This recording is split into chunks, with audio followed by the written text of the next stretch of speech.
이번에는 공개적으로 회계학습 프로그램을 다운받았을 때 나타나는 거래 사례가 아니고 우리가 개인적으로 회계 원리 관련 교재를 보면서 어떤 거래든지 회계 순환 과정을 학습하기 위한 여러 예제들을 활용할 수 있는 부분을 한번 설명을 하도록 하겠습니다. 설명하는 방법은 기본적으로 그 회계의 순환 과정을 이해하기 위한 그 내용을 그대로 담도록 하겠습니다. 지금 현재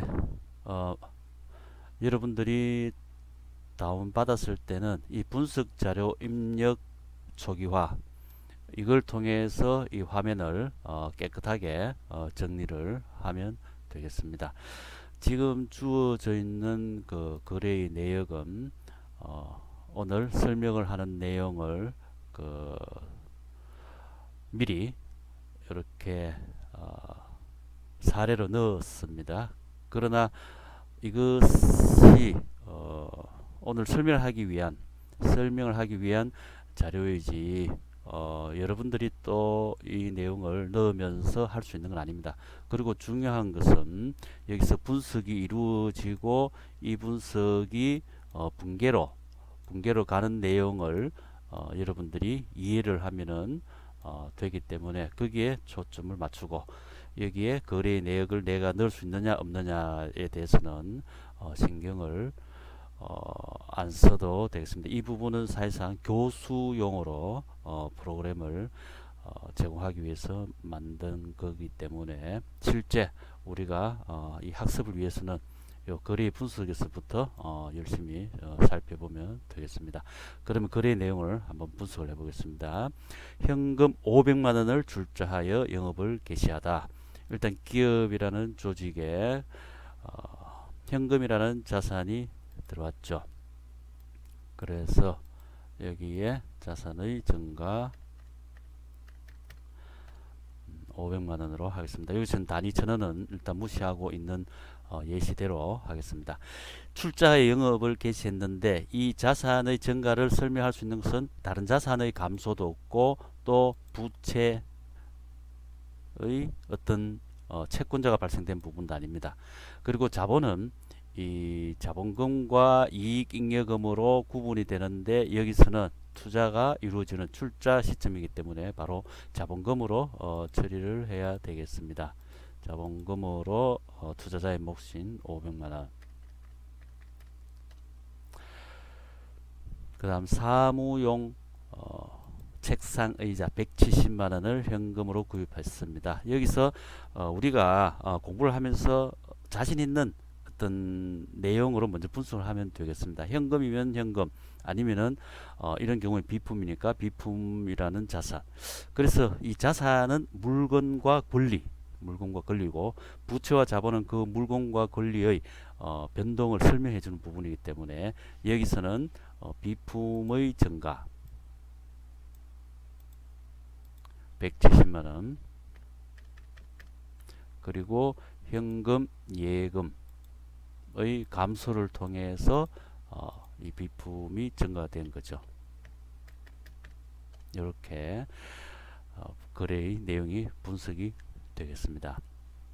그 다음 상품 450만원을 외상으로 매입하다. 일단 자산이 보이죠. 상품 물건으로서 상품 얼마가 들어왔느냐 하면 450만원이에요. 그리고 이 학습 프로그램에서는 여러분들 자세히 보면 알겠지만 여기서 한쪽만 분석이 이루어질 때는 이렇게 차익이 나타납니다. 이럴 때는 자산의 감소 또는 부채 혹은 자본의 증가 감소로서 설명을 해줘야 되겠죠. 이 같은 경우에는 이제 채권자가 발생된 거죠. 외상으로 매입을 했고 이건 주된 영업활동인 상품의 외상 거래이기 때문에 외상 매입금으로서 갚아야 될 의무가 450만원 이렇게 설명을 해줘야 되겠습니다. 그 다음 은행으로부터 차입을 합니다. 현금 예금이 증가되었죠. 500만원. 그리고 이 부분은 은행이라는 채권자가 발생되고 그 부분은 우리가 갚아야 될 의무를 설명해주는 차입금으로 분석이 되겠습니다. 그 다음 상품 850만원에 매출했습니다. 그 원가는 47만원이지만 85만원에 매출을 하고 35만원은 현금으로 받고 잔액은 외상으로 하다. 이 부분에서 일단 우리가 당장에 눈에 띄는 거 확실한 거 먼저 하세요. 현금 예금이 들어왔죠. 35만원.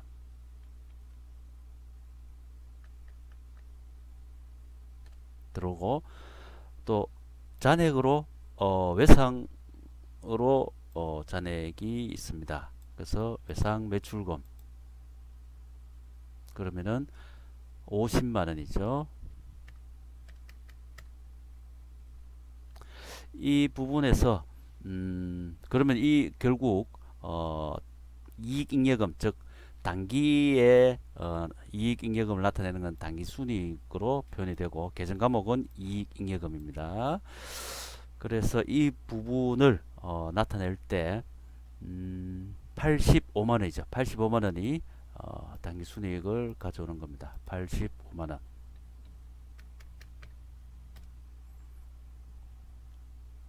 그런데 여기서 계정 과목이 이 한 줄에 두 개의 계정 과목으로 이 분계장에서도 나중에 분계가 되기 때문에 이 두 개를 초과하는 세 개 이상은 한 줄에서 분석을 하지 않아야 되겠죠. 그래서 밑에 줄에 결국 외상 매출금으로서 이렇게 두 줄 이상의 그 분계가 이루어지는 거래 분석이 이루어지는 경우에는 옆에는 표가 삼각형 역삼각형 모양으로 나타나면서 분계가 완성됩니다. 현재 이 부분에서 원가를 나타내 주고 있기 때문에 상품이 감소되는 부분을 여기서 마이너스 47만원입니다. 47만원. 이 부분은 바로 이익을 가져오는 부분에서 마이너스 역할을 하는 거죠. 즉 이익에서 85만원 다 우리가 이익이 발생되는 것이 아니라 그 매출하는 데 있어서 원가 부분은 빼야 되겠죠. 즉 마이너스 부분이 되겠습니다. 그래서 마이너스 47만원.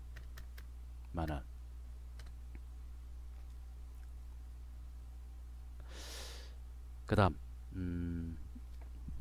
수시로 이 자산의 합계가 부채와 자본으로 잘 설명이 되고 있느냐, 똑같은 금액으로 설명이 되고 있는가를 살펴봐야 되고, 이것은 바로 거래 이중성 그리고 대차 즉 오른쪽 왼쪽 오른쪽 차변 대변, 그것이 항상 평형을 이루어서 기록이 된다고 그러죠.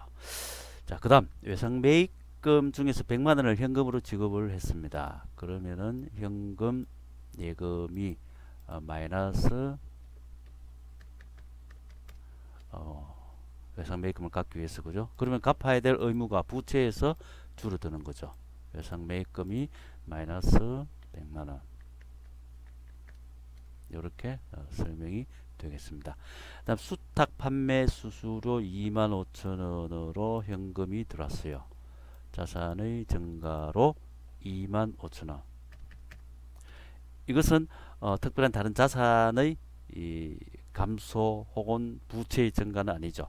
바로 자본 중에서 이익을 가져오는, 우리가 수탁 판매하면서 받은 이익이죠. 그래서 양수로 표현이 되겠습니다. 25만원. 25만원이 아니라 25,000원. 25,000원이죠.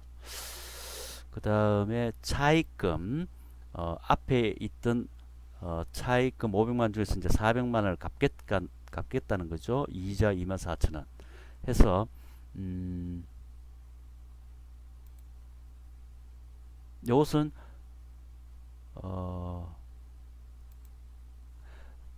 현금으로 지급된 부분을 나누어 줘도 되고 또 합쳐서 나간 걸로 해도 됩니다. 한번 나누어 볼까요? 현금 예금이 마이너스 400만원 나누어서 설명해도 되고, 어차피 여기서 차입금이 400만원 줍니다. 그리고 이걸 마이너스 400만원 그러면서 또 현금으로 24,000이 나가죠. 그죠? 현금 24,000원 마이너스 24,000원 이것은 이자이기 때문에 여기서 이익을 줄여주는 이익예금의 마이너스 24,000원. 좀 전에 이 400만원과 24,000원을 분리해도 되고 합쳐도 된다고 했는데, 이처럼 분리해서 분석을 해도 되고, 아니면 합쳐서 한번 해볼까요? 요거는 그냥 삭제를 하고 마이너스 현금이 400, 그 다음에 24,000원 400 24,000원으로 합쳐서 분석을 해보겠습니다. 이렇게 해도 똑같이 우리가 자산의 금액을 부채와 자본으로 설명해 주는 거고, 여기서 400만원은 부채의 감소로서, 또 24,000원은 이익을 줄여주는 비용으로서 이렇게 분석이 됩니다. 그 다음 외상 매출금 30만원을 현금으로 회수하다. 예상 매출금은 줄겠죠. 얼마 준다? 30만원이 줍니다. 자산의 감소죠. 마이너스 30. 그런데 이게 현금으로 회수를 했죠. 그래서 받을 권리 대신 이제 현금으로 직접 들어왔어요. 그래서 현금 예금이 30만원 증가. 그래서 이건 자산의 감소, 자산의 증가로 이 거래가 분석이 되겠습니다. 월말 급여 5만원을 현금으로 지급하다. 현금 예금 마이너스 5만원. 이것은 이익을 줄여주는 거죠. 이익을 줄여주게 되겠습니다. 마이너스 5만원. 그 다음 사무실 월 임차료 1개월분 3만원을 현금 지급하다. 그래서 현금 예금이 나갑니다. 마이너스 3만원. 그리고 이것은 이익을 줄여주는 거죠. 마이너스 3만원. 이건 채권자와는 관련 없는 거니까 부채로 설명되는 게 아니죠. 여기까지 일단 재무제표 가운데서 재무상태표를 중심으로 우리가 살펴볼 때는 여기까지 분석을 하면 되겠습니다. 이 밑에 부분은 사실상 조금 이따 설명하겠지만은 현재 채권자를 위한 보고서 재무상태표를 더 확대해서 투자자를 위한 보고서를 작성하게 될 때는 이러한 결산의 절차가 또 추가적으로 이런 부분이 들어가겠습니다만은, 현재 재무상태표를 먼저 설명을 하기 위해서 이 부분은 이 재무상태표와는 무관한 걸로 보겠습니다. 그래서 이렇게 거래의 분석이 이루어졌을 때 오른쪽에는 붕괴가 이루어지는 내용을 살펴볼 수 있습니다. 이렇게 우리가 학습 프로그램을 이용했을 때 다른 그 회계 원리를 공부하는 것과 어떤 차이가 있느냐 하면은, 일반적으로 이 회계학을 배울 때는 이 붕괴의 내용에 굉장히 집착을 많이 합니다. 붕괴를 할 때 차변에는, 그래서 요게 붕괴장이죠, 그죠? 붕괴장이고, 왼쪽을 차변이라 그러고 오른쪽을 대변이라고 하니까, 이 차변에는 자산의 증가가 오고 부채의 감소가 오고 자본의 감소가 오고 뭐 이런 식으로 외우고 이렇게 하는 우리가 학습 방법이 굉장히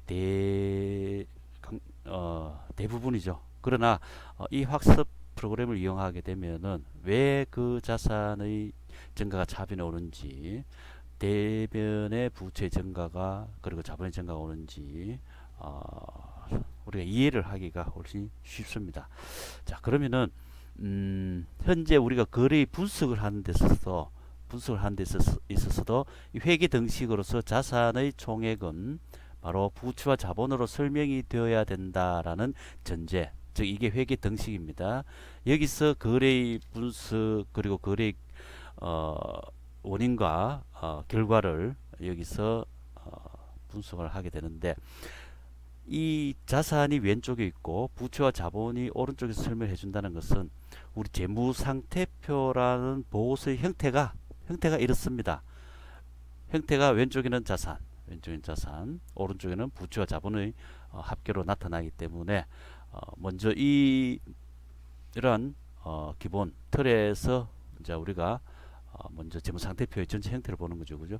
그럼 왼쪽에 이 자산이 있습니다. 왼쪽에 이 자산이 있는데, 자산 안에서 우리가 봤을 때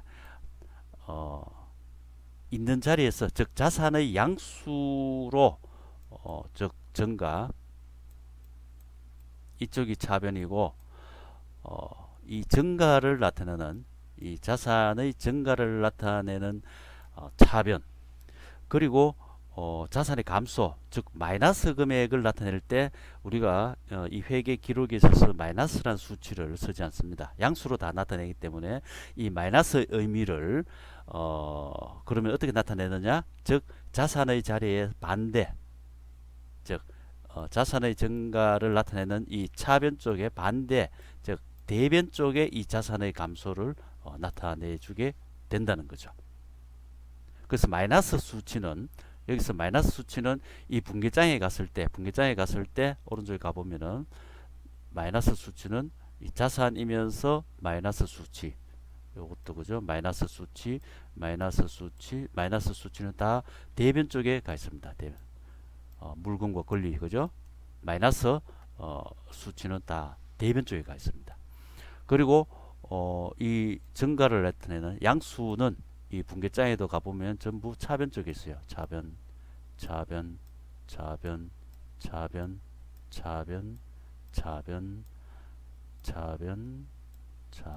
이렇게.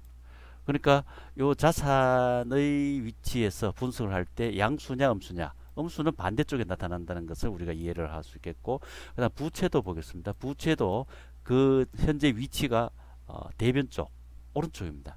그래서 부채가 증가되는 것은 이 대변 쪽에 그 증가가 나타나야 되겠고, 마이너스 수치는 차변 쪽에 나타나야 된다는 것을 여기서 우리가 먼저 이해를 할 수가 있겠습니다. 실제 분계에서도 가보면은 이 부채가 증가를 나타내는 부분은 이쪽에 있죠. 외상매입금, 그다음에 자익금, 이런 식으로. 그리고 이것이 줄어드는 부분은 이렇게 차변, 부채면서, 그죠? 차변에 이렇게 가 있는 거죠. 그 다음에 자본은 이 두 가지입니다. 자본은 이 자본금과 이익잉여금, 당기순이익인데 요게 이제 한 묶음이죠. 그죠? 자본금과 이익잉여금으로 나타나 있는데, 여기서 마찬가지로 자본금의 증가는 이 대변 쪽입니다. 왜냐하면 이미 재무상태표의 양식에서 오른쪽에 있는 것을 지금 보고 있는 거죠. 그리고 자본금의 감소나 아니면 이익잉여금의 감소는 차변 쪽에 나타난다 하는 것을 우리가 여기서도 먼저 거래 분석에서 이해를 하고, 그 다음에 이 내용이 실제 일반적인 회계 원리책에서 이야기하고 있는 거죠. 자산의 증가는 차변, 여기서 이제 이야기를 많이 하죠. 자산의 분계장에서 딱 나눠가, 그죠? 자산의 증가는 차변, 자산의 감소는 대변, 뭐 이런 식으로 많이 이야기를 하죠. 자산의 요거를 이렇게 자산의 증가는 차변, 자산의 감소는 대변, 자산. 그 다음에 부채의 증가는 대변, 부채의 감소는 차변. 또 자본의 증가는 이 자본은 자본금과 이익잉여금이죠. 그죠? 증가는 대변, 자본의 감소는 차변. 이런 식으로 억지로 그 외우려고 하는데 이렇게 외우려고 하지 말고 왼쪽에서 이 자산과 부채와 자본에 대한 분석이 이루어지는 부분에서 이해를 하면은 이 분계장에서 이렇게 차변과 대변에 나오는 내용을 훨씬 이해하기가 쉽겠습니다. 그리고 왜 이 분계에 우리가 포커스를 맞춰서 설명하냐 하면은 이 회계에서는 분계장과 총계정 원장이 주요한 두 개의 장부예요. 그래서 요 분계장에 기록된 것은 또 이 재무보고서인 재무상태표를 작성하기 위한 기초자료가 저 총계정 원장에 또 모이게 됩니다. 계정 과목별로 모아야 되기 때문에 이 두 개의 장부가 어떤 흐름으로 우리가 보고서까지 나가느냐 그걸 이해하기 위해서 지금 이렇게 먼저 분계장에 우리가 초점을 맞추고 또 이해를 하는 것입니다. 자, 그러면은 분계장의 의미는 거래가 발생된 시간 순서대로 쭉 기록이 됐어요. 거래가 발생된 시간 순서대로 위에서부터 아래로 쭉 기록되고 있고, 이런 경우 역삼각형 모양은 두 줄 이상의 분계로서 거래의 내용을 나타내 주는 거죠. 요거는 각 한 줄로 이제 끝나는 걸 시각적으로 나타내기 위해서 이 프로그램에서는 그렇게 보여주고 있습니다. 그래서 이 분계장은 거래가 발생된 시간 순으로, 근데 이것을 총계정 원장으로 옮겨야 돼요. 그래서 이 총계정 원장은 계정 과목별로 모아놓은 장부가 총계정 원장입니다. 그러면은 이 총계정 원장으로 옮겨 적는 작업, 수작업으로 요즘 하기보다는 지금 다 컴퓨터로 처리가 되고 있기 때문에 전산회계에서는 자동으로 갑니다. 그런데 그 내용을 잠시 설명해 보면은 이 분계장에 기록되어 있는 것을 계정 과목별로 이렇게 현금 예금 같으면은 이렇게 그죠? 현금 예금 계정 과목별로 있는 위치 그대로 총계정 원장으로 옮기면 돼요. 요거를 한번 이렇게 보겠습니다. 현금 예금 같으면은 요 분계장에서 여기에 차변이고 요쪽이 대변이죠. 그죠? 왼쪽 오른쪽 여기에 차변, 왼쪽을 차변이라 그러고 오른쪽을 대변이라 그럽니다. 그랬을 때 왼쪽에 있는 이 하나 둘 셋 넷 다섯 개 이것은 총계정 원장에 현금 예금 계정 계좌가 있어요. 현금 예금 자리에 가가지고 왼쪽에 차변 쪽에 요 다섯 개의 금액 그대로 옮겨 적게 됩니다. 그럼 대변 쪽에는 하나 둘 셋 넷 다섯 오른쪽에도 다섯 개가 요 금액 그대로 요건 대변 쪽이니까 그죠? 대변 쪽으로 그대로 적게 돼요. 그래서 요 부분을 한번 확인을 해 보겠습니다. 그러면 요 총계정 원장 확인 여기 가서 계정 과목 선택을 하게 되면 조금 전처럼 차변 쪽에 있던 다섯 개의 금액 대변 쪽에 있던 다섯 개의 금액이 그대로 왔죠. 그대로 왔어요. 그러면은 이 현금 예금은 자산이기 때문에 틀림없이 자산의 증가 쪽이 차변이고 감소 쪽이 대변이에요. 그래서 아무래도 증가 쪽의 금액이 크겠죠. 그죠? 증가 쪽의 금액이 큰 걸 우리가 확인할 수가 있습니다. 이렇게 여러 각각의 계정 과목을 다 비품이면 비품 또 비품 가볼까요? 170만원. 그럼 총계정 원장에 이 비품은 어떻게 가 있을까요? 차변에 비품 계정 계좌, 즉 비품 자리에 차변에 170만원이 있겠죠. 한번 확인을 해볼까요? 여기 가서 비품. 그래서 다른 내용은 없습니다. 그죠? 차변에 170만원. 그래서 이렇게 나타나 있는 것을 확인할 수 있습니다. 그리고 수작업 할 때도 그냥 이렇게 적어요. 금액을 차변에 그대로 적고 요게 나타나는 계정 요 총계정 원장의 약식 요걸 약식 T 계정이라 그러는데 약식으로 T자로 나타낸다 해서 T 계정이라 그러는데 T 계정이 특별히 있는 게 아니라 T자로 이 계정 과목을 나타낸다 해서 T 계정이라고 표현합니다. 그럼 이 T 계정으로 나타냈을 때 이 계정 계좌의 이 자리의 주인은 누구냐 하면 요 위에 앉아 있는 이 비품이에요. 요 T자 위에 앉아 있는 계정 과목이 주인이에요.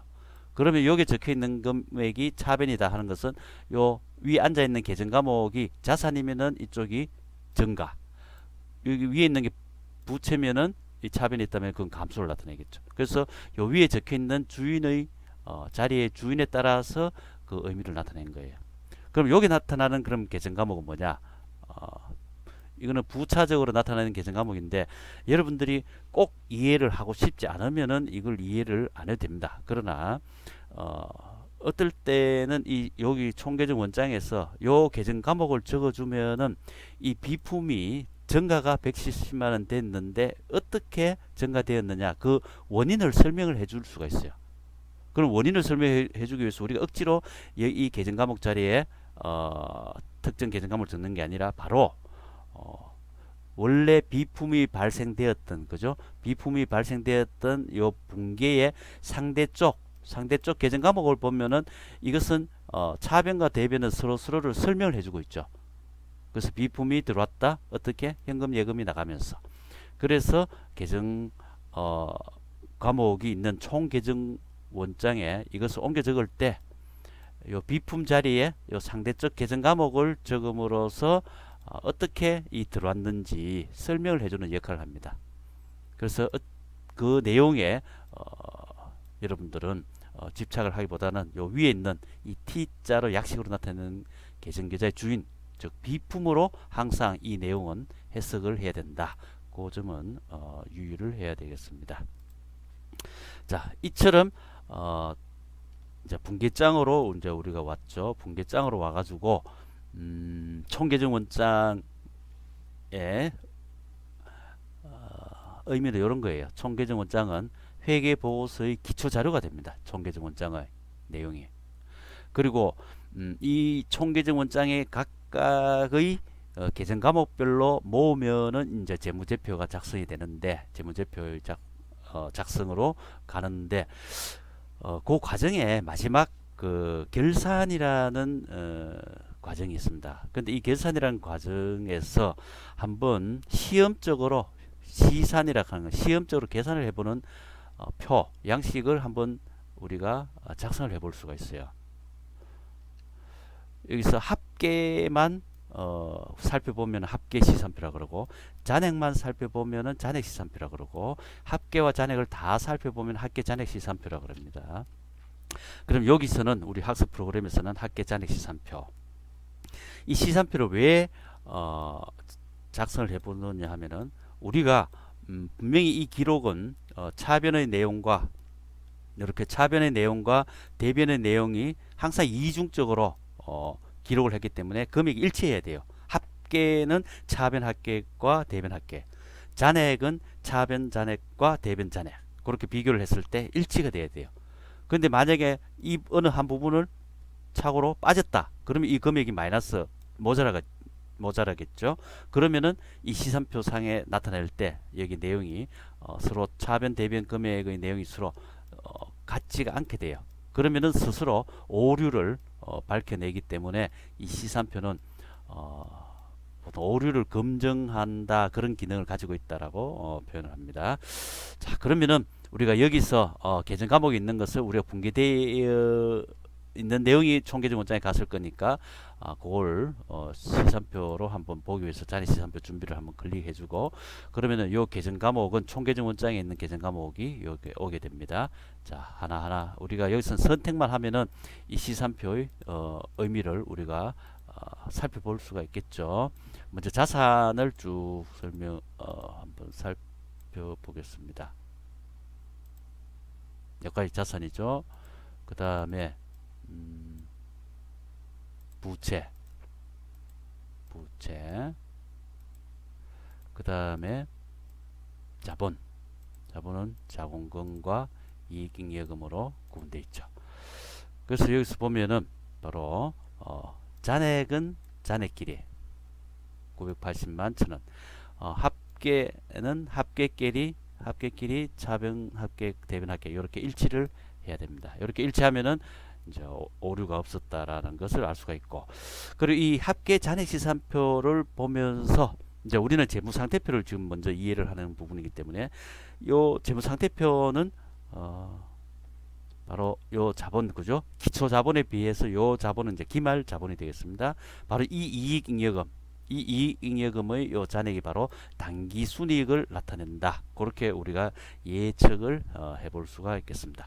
자, 그러면은 오류가 없는 걸 보고 이 재무제표 작성하기로 가면은 이제 재무상태표의 작성을 우리가 살펴볼 수가 있습니다. 요 합계잔액 시산표가 그대로 왔고, 그 다음에 이 재무상태표는 여기서 새로 작성을 한번 해보겠습니다. 여기서 우리가 여기 있는 시산표에 있는 내용이 그대로 오겠죠, 그죠? 여기서 자산이 왼쪽에 됩니다, 그죠? 자산이 왼쪽에 미품, 상품, 뭐 구분을 하는 것은 여기서는 일단 순서대로 그냥 나타내겠습니다. 그 다음에 부채는 오른쪽 대변 쪽에 외상 매입금, 그 다음에 차입금이죠. 그 다음에 자본이 이쪽에 또 들어가야 되겠죠. 자본은 자본금과 이익잉여금, 이렇죠. 이러면은 여기서 우리가 살펴볼 수 있는 것처럼 자산의 합계와 부채 자본의 합계는 일치를 하죠, 그죠? 여기 재무상태표예요, 재무상태표.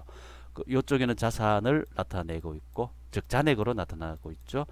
오른쪽에는 부채와 자본으로 나타내고 있는 것을 우리가 볼 수가 있습니다. 자, 재무상태표를 이해하기 위해서 이 재무상태표는 이 회계 기간 내에 기초가 있고 기말이 있습니다. 그러면은 실제 우리가 채권자들에게 보고를 할 때는 기말 재무상태를 보고하게 되어 있죠.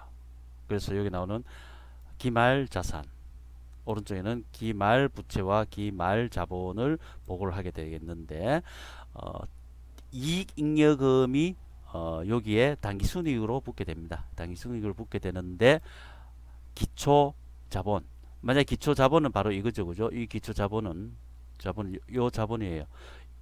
첫 해는 이익잉여금이 없는 상태에서는 그냥 그대로 자본금이 되겠죠. 그러나 여기에 계속 이익이 붙으면은 기초에 자본금과 이익잉여금 다 나타내고, 이게 기말에 가면은 이 자본금과 이익잉여금에서 당기순이익이 이제 붙게 되는 겁니다. 요 상황을 지난 시간에도 또 이론적으로 한번 우리가 살펴본 내용이고, 요 부분이 바로 재무상태표에 대한 기초 이해를 하고 있어야 되겠죠. 그래서 이 이해에 따라서 우리가 다시 한번 이 학습 프로그램에 따른 이해를 해보면은 바로 이 부분이죠. 재무상태표. 그리고 요게 자산을 나타내고, 오른쪽에는 부채와 자본을 나타내는데, 여긴 첫 해이기 때문에, 그죠? 기존에 이익잉여금이 없었어요. 그래서 요까지가 기초 자본이고, 요게 이익잉여금, 즉 당기순이익이 붙어서 요 부분이 바로 기말 자본이 되겠습니다. 여기까지가 이제 재무상태표에 대한 이해입니다. 자, 전체적인 내용을 다시 한번 살펴보면은, 여기에 기초 재무상태표, 여기 기말상태표로 가는데, 이 중간에 이 회계 기간 중에는 끊임없이 거래가 일어납니다. 거래가 일어나는데, 이 거래는 바로 무엇이다? 자산의 증가 감소가 부채의 증가 감소 또는 자본금의 증가 감소 또는 이익잉여금의 증가 감소를 가져오면서 이 부분을 설명해 주는 거였죠, 거래가. 근데 이 거래는 교환 거래와 손익 거래와 결산 거래로 나누어지는데, 교환 거래는 자산과 부채와 자본금 안에서만 이루어지는, 즉 자산의 조달 원천 구조만 변화하는 거래이고, 이 내용이 거의 재무상태표에 나타납니다. 그런데 이 손익거래라는 부분이 있어요. 손익거래의 부분은 경영활동의 결과라고 이야기하는데, 바로 이 당기순이익이죠. 당기순이익이 바로 경영활동의 결과로서 이익을 나타냅니다. 그런데 지금까지 설명한 재무상태표는 채권자를 위주로 한 보고서이기 때문에 전체적인 이 이익의 금액만 나오지 이 금액의 내용은 나오지 않아요. 그래서 투자자를 위한 보고서, 즉 어떤 요 이익 수치만 중요한 게 아니라 이 이익을 가져오게 한 경영활동, 그 내용을 궁금해하는 투자자를 위해서 그 경영활동의 내용을 밝혀줘야 될 필요성이 생긴 거예요. 그래서 이때까지 요 당기순이익을 나타내는, 이렇게 함으로써 자본의 증가 감소를 가져오는 내용이 여기서 순액으로 이익잉여금 증가를 가져왔는데, 이거의 내용을 이익을 증가시키는 수익과 이익을 감소시키는 비용으로 나누어서 설명해라.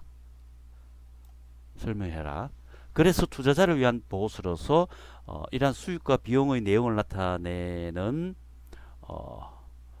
보고서를 또 하나 더 작성해야 될 필요성이 있는 거죠. 이랬을 때 그러면 이 지금까지 이익잉여금으로 처리한 내용을 수익과 비용으로 나누어서 분석을 해줘야 될 필요성이 생기고 이에 따라 이 이익을 나타내는 이익잉여금이 이 수익과 비용으로 대체되면서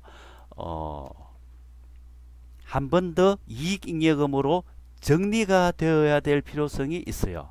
그게 바로 이 결산거래의 요 내용입니다. 이익계산의 손익계정을 만들어서 이익 계산을 한다. 요 내용이 회계기간 중에 이익잉여금으로 처리되던 내용을 수익과 비용으로 나누었기 때문에 결산 시에 한 번 더 이익잉여금으로 나타내기 위해서 요 비용과 수익을 정리를 한번 해줘야 될 필요성이 있다. 그 정리를 무엇을 하느냐? 손익계정으로 또 한번 정리를 해라. 요 내용이 되겠습니다. 그리고 그렇게 정리된 이익잉여금은 여기서 여기로 가고, 그럼 요 비용과 수익은 무엇으로?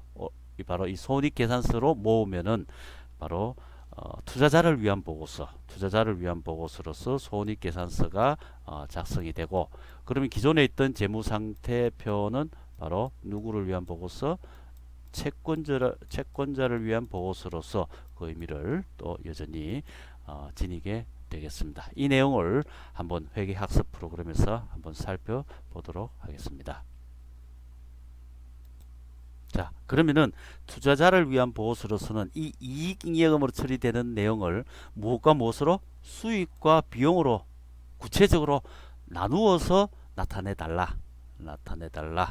이게 투자자를 위한 보고서를 작성하는 거래의 분석이에요. 자, 그러면은 요 이익잉여금을 이제는 이익잉여금이라 하지 않고 그 내용을 보겠습니다. 그 내용을 보면서, 자, 요게 매출과 관련되는 부분이죠. 4월 12일 요 거래가 그죠. 매출과 관련되는 부분입니다. 그리고 요거는 매출 원가와 관련되는 부분이죠. 요게는 더하기 요 원가는 빼기의 내용을 담게 되겠죠. 그래서 요걸 이제 구체적으로 양수는 요렇게 수익 계정 과목이 사용되겠고, 이렇게 음수는 비용 계정 과목으로 사용이 되겠어요. 그래서 요거는 매출 원가로, 그 다음에 25,000원은 수수료인데 양수로서 수수료 수익 되겠고, 24,000원은 이자 비용이죠. 이자 차입금을 갚으면서 발생된 이자 비용이에요. 이자 비용. 그 다음에 급여 마이너스죠. 요거는 비용인데 급여라는 계정 과목으로, 그 다음에 월 임차료, 지급 임차료가 바로 이렇게 마이너스로 되겠어요.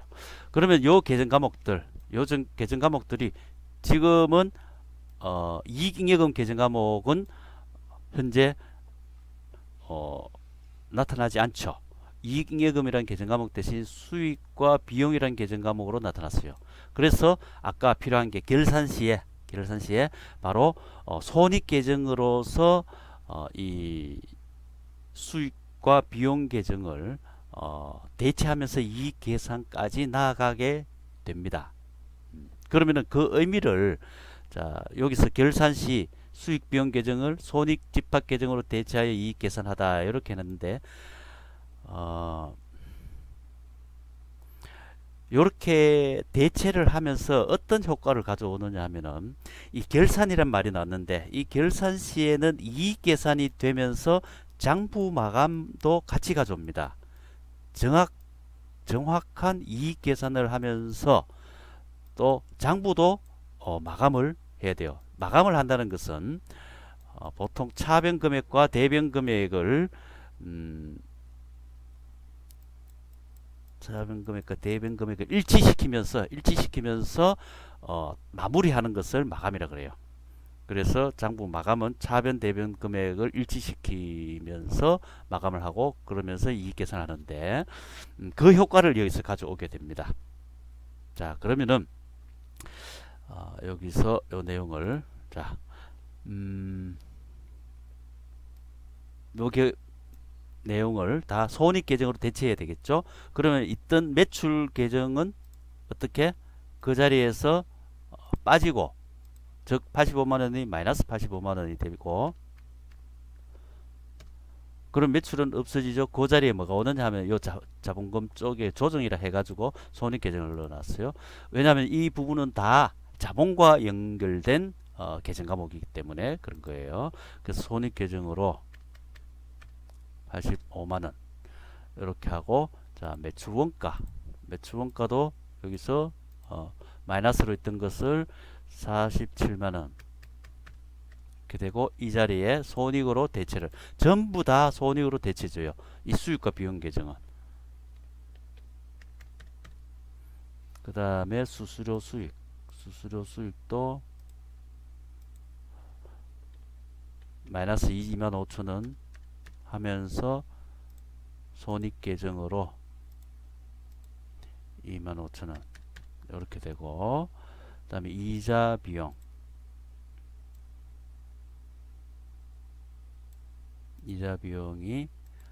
대체가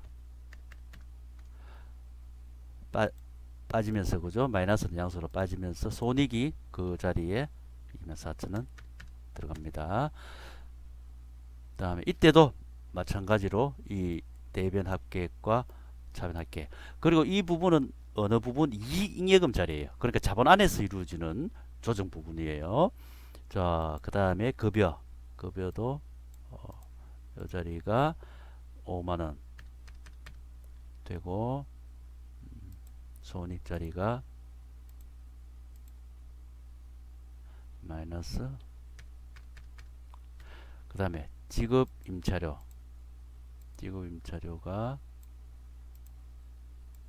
3만원 하면서 이렇게 손익으로 마이너스 3만원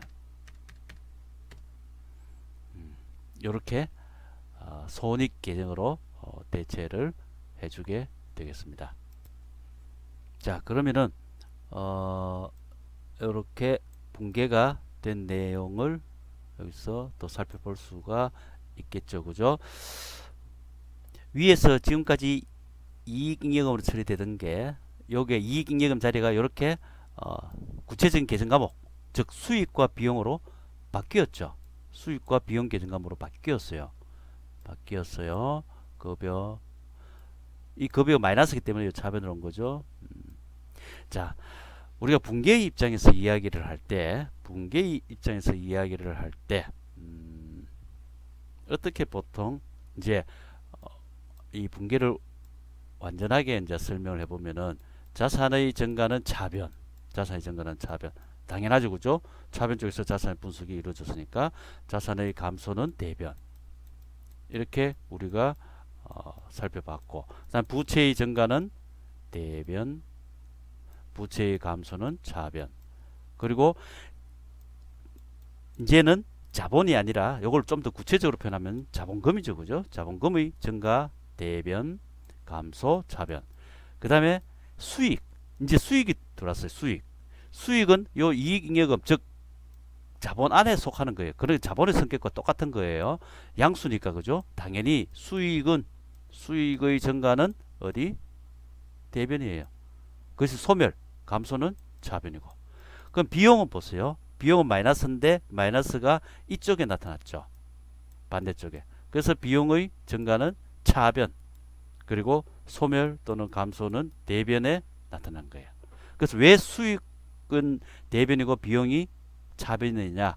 요거는 자본 안에서 이익잉여금의 성격을 그대로 가져오기 때문에 그런 거예요. 그래서 자본의 성격대로 대변이 증가니까 증가, 비용은 마이너스니까 그죠? 마이너스로서 비용은 증가, 차변에 이렇게 나타나는 거예요.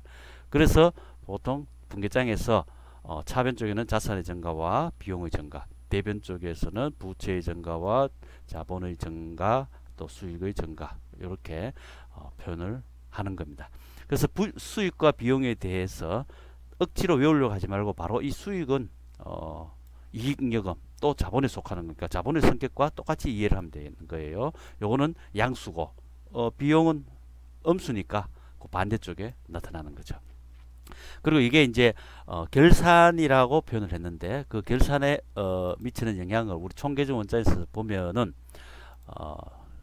자 매출 한번 가보세요. 수익이었죠. 수익인데 이렇게 요 T 약식으로 T자인데 주인은 요 위에 앉아있는 계정 과목이라고 그랬죠. 매출은 수익 계정 과목입니다. 증가 대변. 그리고 이 매출이 차변 쪽에 갔어요. 차변 쪽에 가면서 무엇으로 대체됐습니까? 손익으로 대체된 거죠. 그리고 여기서 바로 마감의 내용을 살펴볼 수 있습니다. 차변 합계액과 대변 합계액이 일치되면서 마감이 되는 거예요. 그래서 두 개의 장부가 있다 그랬는데 분계장과 총계정원장. 총계정원장 안에서 이 수익 계정과 비용 계정이 먼저 마감이 됩니다. 먼저 마감이 돼요. 이렇게 손익 계정으로 대체되면서 마감이 되는 거예요. 그러나 현금 예금을 한번 보겠습니다. 아직 자산 계정은 마감이 안 돼 있어요. 이거는 차변에 1067만 5천, 대변에 680만 4천 원. 이처럼 아직 자산, 부채, 자본금 계정은 마감이 안 되어 있어요. 그 손익 계산서 계정, 즉 수익 계정과 비용 계정만 먼저 마감이 되었다는 이야기죠. 마감과 관계해서 여기서 하나 바로 정리를 해버리면은 장부를 어차피 마감을 해줘야 될 때 그럼 이 자산과 부채와 자본금의 마감을 어떻게 하냐면은 여기서 요 금액이 많은 쪽이 여기가 잔액이 생기겠죠. 이 중에서 이 차액이 이쪽에 나타나는데 이때 보통은 차기 이월 그럽니다. 차기 이월로서 여기에 딱 적어주면서 그 금액을 적어가 여기에 1067만 5천 원을 맞추면서 이 차기 이월 그 차액을 여기 적게 돼요. 이렇게 마감이 됩니다. 그래서 자산부채 자본금 계정은 바로 이렇게 차기 이월 시키면서 마감을 한다. 그러나 수익과 비용 계정은 손익 계정으로서 마감이 되는 겁니다. 자 그러면은 우리가 재무상태표를 작성할 때 살펴봤던 것처럼 여기서 이제 잔액시산표가 만들어졌습니다. 여기서 만들어낸 내용을 참고로 보면 이 학습 프로그램에서는 이 수익 계정과 비용 계정은 이렇게 빨간색으로 표시되게 해놨습니다. 이해하기 쉽도록 이 부분이 들어오고 이익잉여금 계정은 현재 빠져 있어요. 요거는 조금 이따 다시 설명할게요. 자, 이 상황에서 재무제표 작성하기에 가보겠습니다. 자, 그러면은 앞서서 우리가 재무상태표를 봤을 때의 내용이 이거죠, 그죠? 그리고 손익계산서는 오른쪽에 수익 계정을 나타나고 왼쪽 즉 차변 쪽에는 비용 계정이 나타나요. 요거는 왜 그러냐 하면은 손익 계정에서 사실상 이 포괄 손익 계정은 손익 계정으로 모든 게 대체가 되었기 때문에 그 손익 계정의 내용이 여기에 나타난다고 보면 됩니다. 그리고 손익 계산서는 위에서 아래로 쭉 나타나 주는 보고식이 있고 이것처럼 오른쪽에 수익, 그죠? 왼쪽에 차변 쪽에 비용 나타내는 계정식이 있어요. 계정식. 보고식은 위에서부터 매출액과 매출원가를 댕해서 매출총익, 그 다음에 판매비와 관리비를 빼가지고 영업 이익 이런 식으로 쭉 해가 제 밑에 당기순이익으로 계산이 됩니다. 그러면 이 계정식에서는 그게 어떻게 이익 계산이 되느냐 하면은 복잡하지만은 먼저 매출과 매출 원가를 대응해 가지고 매출 총익, 그래서 매출 총익 금액이 여기 나오면은 이걸 또 다시 오른쪽 보내 가지고 매출 총익 거기다가 판매비와 관리비를 또 대응시켜서 여기에 영업이익 나타내가 영업이익을 또 이렇게 보내고 이런 식으로 보고서는 실제 나타납니다. 근데 이 계정식은 사실상 실제 현장에서는 사용 거의 되지 않습니다. 왜냐하면은 보고식이 나온 이유가 위에서부터 아래로 하는 그 양식이 보기가 좋기 때문에 보고식이 주고, 그럼 왜 여기서는 계정식을 나타냈느냐? 우리가 보통 학습용으로는 이 계정식을 많이 씁니다. 계정식으로 나타내야 대변 쪽의 수익, 차변 쪽의 비용, 그 의미를 제대로 나타내기 때문에 보통 교과서에서는, 즉 교재에서는 이 계정식으로 표현을 많이 합니다. 그렇게 이해를 하시고, 그러니까 손익계산서에서 이렇게 계정식으로 나타낼 때는 오른쪽에는 수익, 왼쪽에는 비용이 나타난다. 그렇게 이해하기 바랍니다. 그리고 사실상 이게 손익계정에서 여기에 손익계정이 잔액시산표에 나타나 있는데 요 내용 57만 4천원, 대변 쪽에 있는 87만 5천원, 요 내용이 요 손익계산서에 그죠? 그대로 나타난 거예요. 그대로. 그래서 보통 요 손익계정이 손익계산서의 내용을 그대로 나타낸다. 왜냐하면은 수익과 비용이 전부 이 손익계정으로 되었기 때문에 그런 겁니다. 그럼 여기서 우리가 눈에 띄는 거는 이익잉여금이 빠져 있죠. 이익잉여금이 빠져 있어요. 계산이 안 돼 있어요. 계산이 안 돼 있는 이유는 지금까지 우리가 이익잉여금으로 처리된 것을 수익과 비용 계정으로 나누어서 처리했는데 다시 이익잉여금으로 아직 최종적으로 이익 계산이 안 끝난 거죠. 그래서 그런 겁니다. 그러면 마지막 그 이익 계산을 위한 이익잉여금 거래 분석을 보도록 하겠습니다. 자, 이익잉여금 계정으로 대체되기 이전의 상황. 여기서 우리가 결산시 수익비용 계정은 손익계정으로 대체를 했어요. 대체를 하고 이 계산은 됐는데 이 계산된 걸 이익잉여금 계정으로 대체를 아직 안 해준 거죠. 그게 이제 바로 요 마지막 요겁니다. 우리가 손익계정에서 그죠? 차액이 30만 천원이 발생돼 있었죠. 요 30만 천원을 이익잉여금으로 이제 보내는 거예요. 그래서 교재마다 요 이익잉여금 대신 자본금 계정으로 대체를 한다 이렇게 표현을 하는 데도 있고 또 달리 계정 과목이 표현될 수는 있지만 그 의미는 바로 이 이익잉여금이에요. 이익잉여금. 그리고 바로 단기순이익을 나타냅니다. 자, 요게 추가가 됩니다. 추가가 되면서 어떤 효과가 있는가 한번 보도록 하겠습니다. 지금까지 모든 그 수익 비용 계정은 이 총 계정 원장에서 손익 계정으로 마감을 시켰어요. 그럼 손익 계정이 결국 마감되는 내용이 바로 이처럼 수익 계정과 비용 계정은 다 손익 계정으로 이렇게 대체되면서 마감됐어요. 이거는 수익 계정, 비용 계정 중에서는 급여를 볼까요? 이처럼 급여는 차변에 증가인데 이 손익 계정으로 대체가 됐죠. 근데 마지막 이 손익 계정으로 대체가 되면서 마지막 요 30만 천원이 이익잉여금으로 그러니까 일반적으로는 요 오른쪽에 수익이 모이고 비용이 이쪽으로 다 대체됩니다. 되었을 때 수익 쪽이 많겠죠. 그래서 여기 있는 금액을 이쪽으로 보내주는 거예요. 즉 여기서는 30만 천원입니다. 여기 마지막 조금 전에 분개했죠. 그러면서 87만 5천원이 똑같은 금액으로 마감이 되는 거예요. 그래서 수익 비용 계정은 이 손익 계정을 통해서 전부 마감이 되고, 아까 이야기했지만은 자산부채 자본금 계정은 차기 이월이라는 간단한 방법으로 장부 마감을 시키게 됩니다. 자, 요게 보고서에는 어떻게 나타나는가 보겠습니다. 자, 아까는 안 나타났던 이 이익잉여금 30만 천 원이 여기서 계산이 되죠. 그래서 보고서에 이 30만 천 원이 손익계정에서 마지막 분계가 요 손익계정, 그죠? 요 손익계정 차변 대변 딱 마감이 되면서 이게 이익잉여금으로 넘어온 겁니다. 그러면은 하나만 더 마지막으로 이야기하면은 이 재무상태표에서는 이익잉여금 즉 당기순이익이 대변 쪽에 나타나요. 대변 쪽에. 포괄 손익계산서에서는 이익이 이렇게 차변 쪽에 나타납니다.